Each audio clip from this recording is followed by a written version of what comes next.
R256 இது வரைக்கும் பயன்படுத்தாத ஒரே அரசியல் அமைப்பு பாஜக தான். அண்ணாமலையை டைரக்டா அழைத்தது வந்து ரஜினி அவர்கள். ரஜினிங்கிற ஒரு பிரிட்ஜ் இருக்கிறதுனால நீங்க எல்லாத்தையும் கனெக்ட் பண்றீங்க. அப்படியெல்லாம் ஒன்று அரசியலுக்கு மட்டும் இல்லைங்க. யார் வேணா ரோட்ல போறவங்க வந்து அரசியலுக்கு வந்துடலாம், வந்துட்டு அவன் அரசாட்சி பண்ணிடலான்னா சம்திங் ரெடிகுலஸா இருக்கு. நீங்க மத சார்ந்து தான் திமுகவோட ஓட்டு வாங்கினீங்களா, அப்பவும் மதச்சார்பற்றது தானே. என்ன திடீர்னு மதச்சார்பற்றோம்? அப்படியெல்லாம் ஒன்றும் கிடையாது. இனிமே தமிழக அரசியல் இளைஞர்களை மையப்படுத்தினதா இருக்க போது. விஜய், உதயநிதி, அதிமுகவில் கூட மிதுன் வரலாம் அப்படின்ற ஒரு சூழல் இருக்கப்போ பாஜகவுடைய இளைஞர் முகம் யார்? எங்களுக்கு இளைஞர் முகம், வயசான முகம் இதெல்லாம் மேட்டர் இல்லை சார். எங்களோட முகம் அனுபவத்தோட முகம். அமித்ஷாஜி மாதிரி ஒரு அனுபவம், ராஜ்நாத் சிங் மாதிரி ஒரு அனுபவம், மோடிஜி மாதிரி ஒரு அனுபவம். அனுபவம் இல்லாதவன் நீங்கள் ஒரு டிரைவரை வச்சுக்கிட்டா கூட அனுபவம் கேட்குறீங்க. உங்கள் ஆஃபீஸில் வேலைக்கு எடுத்தால் கூட எத்தனை வருஷம் எக்ஸ்பீரியன்ஸ் கேட்குறீங்க. இன்றைக்கி ஒவ்வொரு இடத்துலையும் எக்ஸ்பீரியன்ஸும் அனுபவம் கேட்குறீங்க. அரசியலுக்கு மட்டும் இல்லைங்க. யார் வேணால் ரோட்டில் போகிறவங்க வந்து அரசியலுக்கு வந்துடலாம், வந்துட்டு அவன் அரசாட்சிக்கு பண்ணிடலான்னா இது ரொம்ப சம்திங் ரெடிகுலஸாக இருக்குது. அது இப்படி இருக்கவே கூடாது. அதுக்கு ஒரு அனுபவம் வேணும். நல்ல மக்கள் புரிதல் வேணும், மக்களோட நேயம் வேணும், மனிதாபிமானம் வேணும், கருணை வேணும், மனசுல இறக்கம் சொரக்கணும். ஆஃபீஸில் இதெல்லாம் இருந்தா ரொம்ப நாள் வேலை பார்த்துட்டுப்பா போதும் அப்படின்னு ரிட்டைர்மெண்ட் கொடுத்துருவாங்க. அப்போ என்னன்னா ஒரு மிட் லெவலில் இருக்கக்கூடியவங்க நல்ல ஒரு யங்ஸ்டராக இருக்கக்கூடிய ஒருத்தருக்கு வந்து போஸ்டிங் கொடுப்பாங்க. அந்த மாதிரி ஏன் அவங்கள பார்க்க? இது காம்பினேஷன் சார். இன்னைக்கு தேதிக்கு பாரதிய ஜனதா கட்சிக்கு என்னோட அனுமானம் என்னன்னா, ஒரு இளைஞரை வச்சு ட்ரை பண்ணி அதனால வந்த பின்னடைவுகளை இப்போ பாஜக சந்திச்சிருச்சு. இப்போ பாஜக என்ன சந்திக்கலை, ஒரு இளைஞரை முயற்சி பண்ணி இன்னைக்கு இளைஞரை வச்சு தமிழ்நாட்டில் இளைஞருங்கிற ஒரு அரிதாரத்தை கிரியேட் பண்ணதே பாஜக தான். அதை பார்த்த பிறகு தான் விஜய் அவர்களும் அரசியலுக்கு வர்றாரு. அதை பார்த்த பிறகு தான் நம்ம உதயும் வந்து டிப்டி சிஎம் ஆகிறார். இது மாதிரி எல்லாருக்கும் ஒரு நம்பிக்கை கொடுத்ததே பாரதிய ஜனதா கட்சி தான். நாங்கள் எங்களோட ரோட் மேப்பில் why not we try with யங்ஸ்டர்ஸை வச்சு ட்ரை பண்ணி பார்ப்போம். அது பண்ணிட்டோம். நாங்கள் வந்து ஒரு பட்டியலின சமுதாயத்தை வச்சு பண்ணி பார்த்துட்டோம், ஒரு ஜாதி உணர்வுல வச்சு பண்ணி பார்த்துட்டோம். நாங்கள் எல்லா சைடும் ஒவ்வொரு அரசியல் முன்னெடுப்புகள் செய்யணும். எல்லாம் இல்லை, ஒரு முன்னெடுப்பு, ஒரு ட்ரை தானே எல்லாம். எங்களுக்கு வந்து இது வந்து green field sir. Bharatiya Janata கட்சிக்கு தமிழ்நாடு ஒரு கிரீன் ஃபீல்டு. அந்த கிரீன் ஃபீல்டில் நாங்கள் இந்த மாதிரி முயற்சி பண்ணுறதுல எந்த தப்பு இல்லை. நாங்கள் தொடர் முயற்சி பண்ணுறோம். நாங்கள் குழந்தையாக வளர்ந்துக்கிட்டு இருக்கோம். கரெக்டாக? அதனால தான் எங்களுக்கு அடிபடாது. ஏன்னா குழந்தை கீழே விழுந்து அது அடிபடுமா? அடிபடாது. எங்களுக்கு இதெல்லாம் அடிபடாது. ஏன்னா நாங்கள் நாங்கள் வளர்ந்துக்கிட்டு வரோம், வளர்ந்துருவோம். கரெக்டாக? ஆனால் நாங்கள் தான் இளமையான கட்சி. நீங்கள் என்ன பண்ணணும், பாரதிய ஜனதா கட்சியே இளமையாக இருக்கும் போது எங்களுக்கு இளமைக்கு இளமை தேவையே இல்லைங்கிறது தான் என்னோட கருத்து. இப்போ எங்கள் கட்சிக்கு தேவை என்னென்னா, நல்ல இன்டலெக்சுவலாக புத்திசாலித்தனமாக கான்செப்ட் கிரியேட் பண்ணி எப்படி எடுத்துகிட்டு போகணுங்கிறது தான் முடியும். இதை தான் நாங்கள் எங்கள் நைனார்ஜிக்கிட்ட இப்போ சொல்லிக்கிட்டு இருக்கோம். நம்ம கான்செப்ட் பில்ட் பண்ணுவோம். நம்ம கான்செப்டால் தான் இன்றைக்கி வெற்றி இப்போ அடைய முடியுமே ஒழிய இந்த ஜாதி, மதம், பணம் இதெல்லாம் வச்சு வெற்றி அடைய முடியாது. இந்த வயசு இதெல்லாம் வச்சு வெற்றி அடைய முடியாது. இனிமேல் அரசியல் வெற்றியே எப்படி இருக்க போகுதுன்னா கான்செப்டில் தான் இருக்க போகுது. விஜய் அவர்களே கான்செப்டில் தான் வெற்றி அடைஞ்சார்.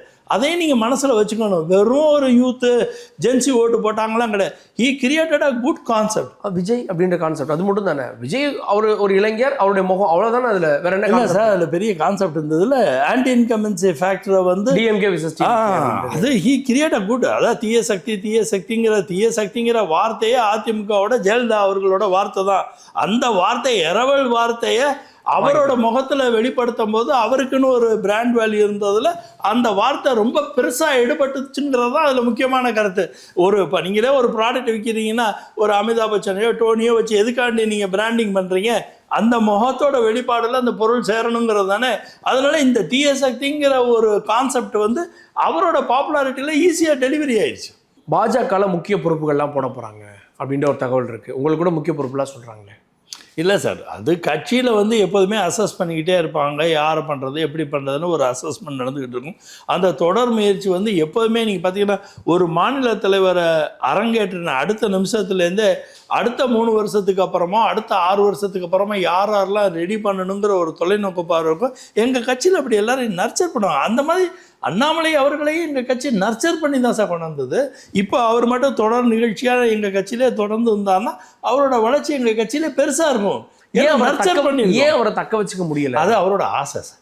நாங்கள் என்ன சார், ஒருத்தருக்கு ஆசை இருக்குன்னா நாங்கள் என்ன சார் பண்ண முடியும்? அதெல்லாம் நாங்கள் ஒன்றும் பண்ண முடியாது. அது அவரோட ஆசை சார். அவர் வெளியில போகணுன்றது ஆசை இல்லை சார், அவரோட தனிச்சு நிக்கணும். இல்லை சார், அவருக்கு பர்சனல் குவெஸ்ட்டு அவர் நினச்சிருப்பார் இந்த கட்சியில். அவர் அதை வந்து சொல்கிறதுக்கு எனக்கு எந்த உரிமையுமே கிடையாது. ஏன்னா ஒரு தனி ஒரு மனிதன் இப்போ நம்மக்கிட்ட ஒருத்தர் வேலைக்கு இருக்காரு, இல்லைங்க நான் போதுங்க வேலையை விட்டு போகிறேன்னு சொன்னால் அது அவரோட குணம். இவர் ஐபிஎஸ்ஸாக இருந்துட்டு போலீஸ் ஆஃபீஸராக இருந்துட்டு வேலையை ரிசைன் பண்ணிட்டு வந்தார். அது அவரோட குணம். அவரோட குணத்தில் என்ன ட்ரை பண்ணணும்னு நினைக்கிறார் புதுசாக. அவருக்கு வந்து அவரோட வேகம் பெரிய வேகமாக இருக்குது. அவர் மனோபாவத்தில் மிகப்பெரிய வேகமான ஒரு மனிதனாக இருக்கார். அதனால் எல்லாத்தையும் ட்ரை பண்ண நினைக்கிறாரு. அவர் ஹி வாஸ் வெரி ஃபார்ச்சுனேட். ஒரு சின்ன வயசுலேயே மிகப்பெரிய அங்கீகாரம் கிடைச்சோன்னா தைரியமும் தன்னம்பிக்கை வந்தோன்னா புதுசாக ஒன்று ட்ரை பண்ணுவேன்னு நினைக்கிறார். அதில் என்ன தப்பு? Let him try. இப்போ பாஜகவில் இருந்து சிலர் தாவேக்காவில இணைகிறாங்க. விஜயதரணி போன்றவங்கலாம் தாவேக்காவில இணைகிறாங்க. அது எப்படி பார்க்குறீங்க? ஏன்னா அதிமுகலேருந்து இணையிறது ஒரு பக்கம், இப்போ பாஜகவும் கரையுதோ அப்படின்ட்டு கேள்வி பண்ணல சார். எல்லா கட்சி கரைஞ்சாலும் அந்த கரைச்சி ஊறிடும் சார். நீங்கள் ஒன்று மட்டும், இது வந்து இறக்கிற கேணி தான் ஊருங்கிறது தான் சார் நம்ம கிராமத்தோட பிரின்சிபல். இறக்கியே கூடும் சார். இப்போ ஒவ்வொரு போனால் இன்னொருத்தர் வரப்படுறாரு, இன்னொரு போனால் இப்போ என்ன ஆனால் உங்களுக்கு ஒரு பெரிய அட்வான்டேஜ் வரேன். இப்போ அண்ணாமலை போயிட்டாரு, அண்ணாமலையோட 10 பேர் போயிட்டாங்கன்னா அந்த இடம் எம்டியாக இருக்க போகிறதில்ல. மேபி அண்ணாமலையை காட்டிலும் பெட்டர் பர்சனாக இங்கே பொசிஷன் ஆகிடுவார். உங்களுக்கு தெரியாது சார், டேலண்ட் எங்கே இருக்குன்னு யாருக்கு தெரியும்? யாருக்கிட்ட வேணாலும் நல்ல டேலண்ட் இருக்கலாம். யாருக்காச்சும் ஏஆர் ரஹ்மான் மியூசிக் டேரக்டர் வரும்போது அவர் சின்ன வயசில் இவ்வளோ பெரிய டேலண்ட் யாருக்காச்சும் தெரியுமா? அவர் நிரூபித்த பிறகு தானே தெரிஞ்சிச்சு. ஏஆர் ரஹ்மானும் இளையராஜாவும் அவ்வளோ சக்ஸஸ்ஃபுல்லாக இருந்தது. அனிருத்துன்னு ஒருத்தர் வரும்போது தானே கண்டுபிடிக்கிறோம், இன்னொரு டேலண்ட் வருதுன்னு கண்டுபிடிக்கிறோம். அதனால் டேலண்ட் எங்கள் ஒரு டேலண்ட்டுங்கிறது யாரையுமே மையப்படுத்தி வாழ்நாள் முழுக்க இருக்காது சார். இன்ஃபேக்ட் என்னை கேட்டால் இப்போ அண்ணாமலையோட இடத்துல the best replacement will happen in our party. தெரியாது, வி மே நாட் நோ. இந்நேரமே ஆர்எஸ்எஸ் அதில் நிறைய வேலை பார்த்துச்சு. அவங்க ஒரு அண்ணாமலையை தேர்ந்தெடுக்கும் போது இன்னொரு உண்ணாமலையை தேர்ந்தெடுக்க தெரியாது அவங்களுக்கு. தே வில் ஃபைண்ட் த வே. அவங்க அது ஒரு டீம் இருக்குது சார் ஆர்எஸ்எஸ்ல. தொடர் முயற்சியாக இந்த மாதிரி டேலண்ட் எங்கே இருக்குன்னு தேடிக்கிட்டே இருப்பாங்க சார். அவங்க சின்ன குழந்தை 12 வயசு 15 வயசு பசங்க பொண்ணுகள்கிட்ட எவ்வளோ டேலண்ட் இருக்குன்னு எடுத்து அதை கிளாடுன்னு ஒரு பெரிய இயக்கம் ஒன்று நடத்திட்டு இருக்காங்க. அதில் கிளாங்கில் வந்து எடுத்துகிட்டு வந்து அந்த கிளாங் மூலமாகவே ட்ரெயின் பண்ணிக்கிட்டு இருப்பாங்க. நமக்கு தெரியாது. நாளைக்கு சார் மோடிஜியை தெரியுமா? யாருக்காவது தெரியுமா பாரத பிரதமர் ஆவார்னு தெரியுமா? இல்லை அவர் வந்து குஜராத்தில் சிஎம் ஆவார்னு யாருக்காவது தெரியுமா? இங்கே வந்தார்ல. அது மாதிரி அவங்க அப்பப்போ நிறைய ஸ்டாக் வச்சுருப்பாங்க. நல்ல டேலண்டட் பீப்புள் நிறைய ஸ்டாக் வச்சுருப்பாங்க. எந்த டேலண்ட்டு எந்த காலகட்டத்தில் எந்த சூழ்நிலையில் பொருத்தமாக இருக்குமோ கரெக்டாக அதை வந்து வைப்பாங்க. அதில் மாற்றுக்கிறதே இருக்காது. யாருக்காச்சும் தெரியுமா டெல்லியில் ஒரு ஃபீமேல் தான் வந்து ஒரு உமன் தான் வந்து சிஎம் ஆவார்னு யாருக்காவது தெரியுமா? தெரியாதுல்ல. கரெக்டாக வைப்பாங்க. அதனால் பாரதிய ஜனதா கட்சி வந்து கட்சியில் இருக்க எங்களுக்கு வந்து டே டு டே ஒர்க்கு தான் ஜாஸ்தியாக இருக்கும். எங்களுக்கு கொள்கை சார்ந்து கட்சியோட விவரங்களை சார்ந்து ஆளுங்கட்சியோட தவறுகளை சுட்டி காமிக்கக்கூடிய வேலை தான் எங்களுக்கு ஜாஸ்தியாக இருக்கும். ஆனால் கட்சியை எப்படி நிர்வாகம் பண்ணணும், கட்சியை எப்படி புறணமிக்கணும், கட்சியை எப்படி வலிமைப்படுத்தணுங்கிறத இன்னொரு தனி டீம் ஒர்க் பண்ணிக்கிட்டே இருக்கும் தொடர்ந்து. அந்த டீம் ஐடென்டிஃபை பண்ணியிருப்பாங்க. 100% நிறைய பார்ப்பாங்க சார். அண்ணாமலைக்கு மாற்று தயாராகிடுச்சு. இல்லை அண்ணாமலைன்னே யோசிக்க மாட்டாங்க. அண்ணாமலைக்கு எதுக்கு சார் மாற்று பண்ணணும்? அண்ணாமலையே எங்களை பொறுத்த வரைக்கும் தப்பான டிசிஷன் ஆயிடுச்சு இல்லை என்ன இத்ததிக்கு. அண்ணாமலை போனதால அப்படி கிடையாது, வெளியே போனதுனால. அண்ணாமலையை நாங்கள் சார் நீங்கள் வந்து ஒரு கஷ்டப்பட்டு ஒருத்தரை ட்ரெயின் பண்ணி ஒரு கமெண்டில் உருவாக்குறீங்க. அவருக்கு வந்து 10,000 ரூபா சம்பளத்துக்கு சேர்றாரு, 50,000 ரூபா சம்பளம் கொடுக்குறீங்க, அவருக்கு எக்ஸ்ட்ராவாக பெனிஃபிட் கொடுக்குறீங்க, ஸ்கீம் கொடுக்குறீங்க, அதை கொடுக்குறீங்க. அவரை ஒரு இடத்துல உருவாக்கி வளர்க்கும் போது அவர் போயிட்டாருன்னா அப்போ என்னப்பா, ஓ இந்த தப்பு நம்ம இன்னொருத்தரை செய்யக்கூடாது, இப்படி ஒருத்தரை வளர்க்கக்கூடாது. இயற்கையிலே விசுவாசிகளை கட்சியோட விசுவாசமே இருக்கிற ஒரு சுவாசம் உள்ள ஒரு ஆளை தான் இனிமேல் வளர்க்கணும். அவர் மேலே தான் நம்ம பொருளாதாரத்தை நிறைய செலவு பண்ணணும். இந்த மாதிரி ஒரு ஆசையும் ஆர்வமும் இருக்கிற பீப்புளை வளர்க்கக்கூடாதுங்கிற ஒரு பெரிய படிப்பினை வேணால் எங்களுக்கு கிடச்சிருக்க போலே. எங்களுக்கு இன்னொரு அண்ணாமலை தேவையே இல்லை sir. Why should we need one more Annamalai? Annamalai ஒன்று he has not done a great job for us. Or he has done a mistake to us. அது இல்லாமல் அவர் வந்து எங்கள் கட்சியிலேருந்து நிறைய பேரை தூக்கிட்டு போகிறாரு. அப்போ நாங்கள் தப்பான ஒரு ஆளை வளர்த்துருக்கோம். எங்களுக்கு அண்ணாமலைங்கிற வார்த்தையே இனிமேல் எங்கள் கட்சிக்கு தேவையில்லைன்னு தான் நான் சொல்லுவேன். இதெல்லாம் தாண்டி நீங்கள் ரஜினிகாந்த் அவர்களுக்கு ரொம்ப நெருக்கமானவர், அவருடைய நம்பிக்கையை பெற்றவர். இன்னொரு பக்கம் அண்ணாமலை அவர்களோட நெருங்கி பழகிருக்கீங்க. அவர் ஒரு இடம் சொல்கிறார், அண்ணாமலையை டைரெக்டாக அழைத்தது வந்து ரஜினி அவர்கள், அதுக்கிடையில் தான் அவர் வந்து பாஜகவில் சேரார் அப்படின்னு. அன்று அழைத்து அவர்கிட்ட நான் சேர முடியல, இன்றைக்கி நான் தனி இயக்கம் காண்கிறேன் அப்படின்றார். என்ன நடந்தது சார் அன்னைக்கு? அவர் 2018 லீலா பேலஸில் சொல்லும் போது சிஸ்டம் கெட்டு போச்சுன்னு சொன்னார். அந்த நேரத்தில் பண்ண போது இவர் அந்த காலகட்டத்தில் ஐபிஎஸ்ஸை விட்டுட்டு வர்றார். அவர் அந்த விட்டுட்டு வர காலத்தில் வந்து அவருக்கு ஆப்ஷன் தேடுறாரு. அவருக்கு ஒரு அர்ஜ் இருக்கா, நம்மளை காட் இஸ் ஒன் அர்ஜ். அந்த அர்ஜில் ஆப்ஷன் தேடும்போது ரஜினி மேபி பெட்டர் ஆப்ஷன் நினச்சிருப்பார். அவர் அரசியலுக்கு வரப்போகிறாரு, நம்ம இந்த நேரத்தில் போனால் நமக்கு ஒரு ஆப்பர்ச்சுனிட்டி, அது ஒரு ஆப்பர்ச்சுனிட்டியாக தான் பார்த்துருப்பார். நம்மளை he always go for opportunity. அந்த ஆப்பர்ச்சுனிட்டியை அவர் பார்க்கும்போது சார்கிட்ட போகலான்னு நினச்சிருப்பார். சார்கிட்ட போய் பேசியிருப்பார். அவர் யார் அறிமுகப்படுத்தினார்லாம் எனக்கு தெரியும். அவரோட நண்பர், எனக்கு காமன் ஃப்ரெண்டாக அவர் தான் சார்கிட்ட அறிமுகப்படுத்துகிறாரு. பார்க்குறாரு, பேசுகிறாரு. சாரும் நல்ல எஃபிஷியண்ட்டாக இருப்பார், படிச்சிருக்காரு, ஐபிஎஸ் அப்படிங்கிற ஒரு நல்ல ஒரு இது வச்சுருந்துருப்பார். ஆனால் சார் அந்த காலகட்டத்தில் அரசியலுக்கு வரல. 2018 சார் வரல. அவருக்கு பண்ணணுங்கிற ஆர்வம் மட்டுமே இருந்த நேரம் அது. அப்போ உடனே என்ன பண்ணிட்டார், இவர் 2019 போய் பிஜேபியில் சேர்ந்துட்டார். 2019 ஒரு 6-7 மாதத்தில் இவர் என்ன பண்ணுறாரு, ட்ரை பண்ணுறாரு. இது ஒன்றும் சரியாக வராதுன்னு என்ன அவர் முடிவு பண்ணாருன்னு எனக்கு தெரியாது. அது டக்குன்னு போய் இதில் சேர்ந்துடுறாரு. எதில் போய் சேர்ந்துடுறாரு, பிஜேபியில் சேர்ந்துடுறாரு. பிஜேபியும் அவர் அழகாக வளர்க்குறாங்க, எல்லாம் பண்ணுறாங்க. அது எல்லாம் ஊர் அறிஞ்ச விஷயந்தான். 2020 நவம்பர் 26 தான் நான் வந்து வேல் யாத்திரையில் அவர் முருகன்ஜியோட பழனியில் இருக்கிறோம். அவர் அண்ணாமலையும் எனக்கு இருந்தார். அண்ணாமலையோட நாங்கள் கூட அன்றைக்கி கரூர் வேல் யாத்திரை முடிச்சுட்டு கரூரில் அண்ணாமலை ஒரு பெரிய பப்ளிக் மீட்டிங் கிரியேட் பண்ணார். அந்த மீட்டிங்கில் நான், அவர் முருகன் மாநில தலைவராக இருந்தவர் எல்லாருமே அட்டன் பண்ணோம். அன்றைக்கி 26ஆம் தேதி காலையில் தான் எனக்கு சார் ஃபோன் பண்ணி, அர்ஜுன் எங்கே இருக்கீங்கன்னு கேட்குறாரு. நான் அது மாதிரி சொல்கிறேன். சரி அர்ஜுன், சென்னைக்கு வந்தால் பாருங்கிற. தென் 29th தான் நான் சென்னைக்கு வந்தேன். 29th November 2020 I came to Chennai from யாத்திரையிலேருந்து, பழனி யாத்திரையிலேருந்து, வேல் யாத்திரையிலேருந்து. பார்க்கும்போது தான் அவர் சொன்னார், அர்ஜுன் நம்ம வந்து கட்சி ஆரம்பிக்கணும்னு, நீங்கள் வந்தால் நல்லாயிருக்கும். சார் எப்படி சார் அப்படிங்கிற மாதிரி என்னோடய பிரச்சனையெல்லாம் சொன்ன, கட்சியில் இருக்கேன் அது. அப்புறம் நாங்கள் எங்களுக்குள்ளே பேசி முடிவெடுத்தோம். அதை நான் பல தொலைக்காட்சியில் சொல்லியிருக்கேன். அந்த நேரத்தில் ஒரு வார்த்தை கூட என்கிட்ட வந்து இவர் பேரே என்கிட்ட சொல்ல சார். ஒரு வார்த்தை. இத்தனைக்கு அவர் பிஜேபியில் தானே இருக்கார். அவரும் பிஜேபி என்னை காட்டிலும் பெட்டர் பதவியில் இருக்கார். நானாச்சும் ஒரு அறிவுசார் பிரிவோட மாநில தலைவராக இருக்கேன். அவர் வைஸ் பிரசிடென்ட் பேரண்ட் பாடியிலே அவர் இருக்கார். ஆனால் சார் அதை பற்றி ஒன்று என்கிட்ட ஒரு வார்த்தை. எனக்கு ஆக்சுவலாக அண்ணாமலை எபிசோடு எப்போ தெரியும்னா, சாரு கட்சியெல்லாம் ஆரம்பித்து அதை பற்றி பேச்சு பொருளாகி ஒரே ஏகப்பட்ட பேச்சு பொருள் இருந்து, அது என்னை சுற்றி நிறைய பேச்சு பொருள் இருக்கும்போது அங்கங்கே இந்த பேச்சு வரும்போது தான் எனக்கே தெரியும். சார் ஒரு காலம் அதை பற்றி என்கிட்ட பேசுனது, அந்த பில்ல பேசலை. அதனால் 2018 அவர் பார்த்ததுக்கும் 2026 டிசம்பர் 3ஆம் தேதி கட்சி ஆரம்பித்ததுக்கும் தொடர்பே இல்லை. அப்போ அதில் அந்த சூழ்நிலையில் என்கிட்ட சார் அதை பற்றி பேசவே இல்லை. இன்ஃபேக்ட் 2-3 பேரை வந்து நம்ம கட்சின்னு ஆரம்பித்த பிறகு 2-3 பேரை என்கிட்ட ரெக்கமெண்ட் கூட பண்ணார். அர்ஜுன் நீங்கள் அவங்களெல்லாம் பேசிக்கங்க, நம்ம கட்சின்னு ஆரம்பித்த பிறகு அவங்களெல்லாம் சேர்க்கலாங்கிறதெல்லாம் என்கிட்ட சொன்னார். ஆனால் இவர் பேரை சொன்னார். இப்போது இந்த இயக்கத்துக்கு ரஜினி அவர்களுடைய ஆதரவு இருக்கா இல்லையா? அது எப்படி சார் இருக்கிறதுக்கு வாய்ப்பு இருக்கும்? ஏன்னா ரஜினி சார் வந்து he has made is point very clear. 2 பக்கத்துக்கு அழகாக ஒரு லெட்டர் எழுதினார். அந்த 29ஆம் தேதி டிசம்பர் 2020 ஒரு லெட்டர் கொடுத்தாரு. இன்றைக்கி அது அவரோட ட்விட்டர்லேயே இருக்குது. அதில் அவர் தெளிவாக தன்னோட நிலைப்பாடு என்னங்கிறத சொல்கிறார். ஆனால் சாரை பொறுத்த வரைக்கும் எப்போதுமே ஒரு தெய்வம் என்ன முடிவு பண்ணுதோ அதுதாங்கிற ஒரு சித்தாந்தம் உள்ளவர். எதையுமே அவர் வந்து அப்படியே அவர் எப்படின்னா தன்னை ஒப்படைச்சிக்கிறார் கடவுளோட இதுக்கு. அவரோட நல்ல ஒரு ஆன்மா, அந்த ஆன்மாவுக்கு ஒரு உயரிய சிந்தனை, அந்த சிந்தனையில் தன்னை ஒரு ஒப்படைச்சிக்கிறார். அது என்ன முடிவு, இயற்கையோட பிரபஞ்சத்தோட முடிவு என்னவோ அந்த முடிவை நோக்கி தான் இருப்பார். அதை நீங்கள் பாப்பா படத்திலே பார்த்துருப்பீங்க. அந்த மாதிரி தான் அவரோட இயல்பே அதுதான். அதனால் எதையுமே முன்கூட்டி தீர்மானித்து இப்படி அப்படின்னு ஒரு பிளான் பண்ணி ஒரு ஸ்ட்ராட்டஜி பண்ணி இதை பண்ணால் நான் அச்சீவ் ஆகிடுவேன், அதை பண்ணால் எனக்கு அதெல்லாம் அவர் பண்ண மாட்டார் sir. He will flow with the nature. ஒரு நேச்சரோட ஃப்ளோலே இருப்பார். லதா ரஜினிகாந்த் அவர்கள் ஒரு அமைப்பை தொடங்கியிருக்காங்க. இது வந்து ஒரு பக்கம் அண்ணாமலை ஆரம்பிக்கிறாரு.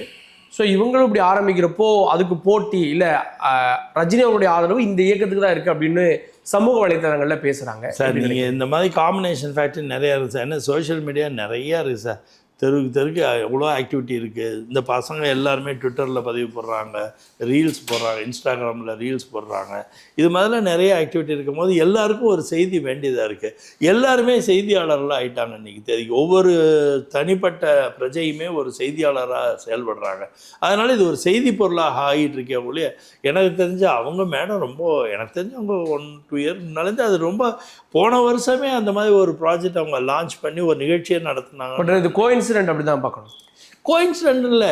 அதாவது ஒரு நான் வாட்டுக்கு ஒன்று செஞ்சுக்கிட்டு இருக்கேன், நீங்கள் வாட்டுக்கு ஒன்று செஞ்சுக்கிட்டு இருக்கேன். அது எதுக்கு மொட்டை தலைக்கு முழங்காலுக்கு முடிச்சு போகிறாம நீங்கள் அதில் நாள் வந்துச்சு இல்லை அது ஏன் சிக்னிஃபிகன்ஸாக நீங்கள்லாம் பார்க்குறீங்கன்னா, ரஜினி சாரோட தொடர்பு அதில் பிரிட்ஜ் இருக்குது, ரஜினிங்கிற ஒரு பிரிட்ஜ் இருக்கிறதுனால நீங்கள் எல்லாத்தையும் கனெக்ட் பண்ணுறீங்க. அப்படியெல்லாம் ஒன்று அவங்க சோஷியலாக பண்ணணும்னு ஆசைப்பட்றாங்க. என்கிட்டவே பேசியிருக்காங்க, எனக்கே வாட்ஸ்அப்பில் நிறைய அனுப்பியிருக்காங்க மேடம். அவங்க socially she is very concern, she want to do something. நம்ம எதாவது சொசைட்டிக்கு செய்யணும். அதுவும் இல்லாமல் மகளிர் நலன் மேலே அவங்களுக்கு நிறைய சிரத்தை இருக்குது, அவங்களுக்கு நிறைய நாலேஜ் இருக்குது. She abundant knowledge. அவங்க ரொம்ப பிரில்லியன்ட் உமன்.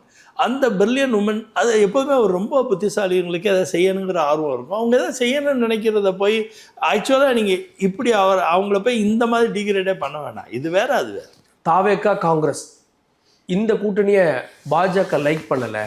காங்கிரஸ் ஒரு கம்ஃபர்ட்டாக, அதுவும் தென் மாநிலங்கள் எல்லாம் இப்போ காங்கிரஸ் ஓரளவு கம்ஃபர்ட்டாக இருக்குது, சில மாநிலங்கள் ஆட்சியில் இருக்குன்றத பாஜக விரும்பலை அப்படின்னு ஒரு செய்திகள் சொல்லப்படுது.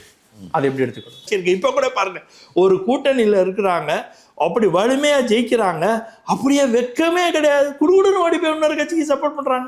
இவங்க மட்டும் போல, இருந்தவங்களை எல்லாரையும் கூட்டிட்டு போய் ரிசீவ் பண்ணுறாங்களா? அவங்க மதச்சார்பற்ற அப்படின்னு ஒரு சார், அதெல்லாம் என்ன சார் பிரச்சனை? அப்போ நீங்கள் ஓட்டு வாங்கும்போது மத சார்பு இல்லாமல் மதம் சார்ந்து தான் வாங்கினீங்களா ஓட்டு? நீங்கள் மத சார்ந்து தான் திமுகவோட ஓட்டு வாங்கினீங்களா? அப்போவும் மதச்சார்பற்றது தானே. என்ன திடீர்னு மதச்சார்பற்றோம்? அப்படியெல்லாம் ஒன்றும் கிடையாது. இவங்களை பொறுத்த வரைக்கும் ஆதாயம் வேணும். காங்கிரஸுக்கு சார் மக்கள் மேலேயும் நன்றி கிடையாது சார், மக்கள் எதுவுமே கிடையாது சார். அவங்க செல்ஃபிஷ் பார்ட்டின்னா அதனால தான் ரொம்ப செல்ஃபிஷாக இருக்கிற அரசியல்வாதியும் வீணாக போயிடுவாங்க. அதே மாதிரி ரொம்ப செல்ஃபிஷாக இருக்க அரசியல் பார்ட்டி வீணாக போயிடும். எந்தெந்த பார்ட்டியெல்லாம் அரசியல் பார்ட்டி சக்ஸஸ்ஃபுல்லாக இருக்குன்னா மக்களுக்காண்டி இருக்கிற அரசியல் கட்சி மட்டுமே வெற்றி அடையுங்கிறது தான் முக்கியம். அதில் மிகப்பெரிய மக்களுக்கான கட்சியாக இன்ன வரைக்கும் கோலோச்சி இருக்க ஒரே கட்சி பாரதிய ஜனதா கட்சிங்கிறதுல எந்தவித மாற்று கருத்தும் இந்திய மக்கள் யாருக்குமே இருக்க வாய்ப்பே கிடையாது. இறுதியான கேள்வி சார், அரசியல் ரங்கத்தில் எது வேணால் நடக்கலாம்.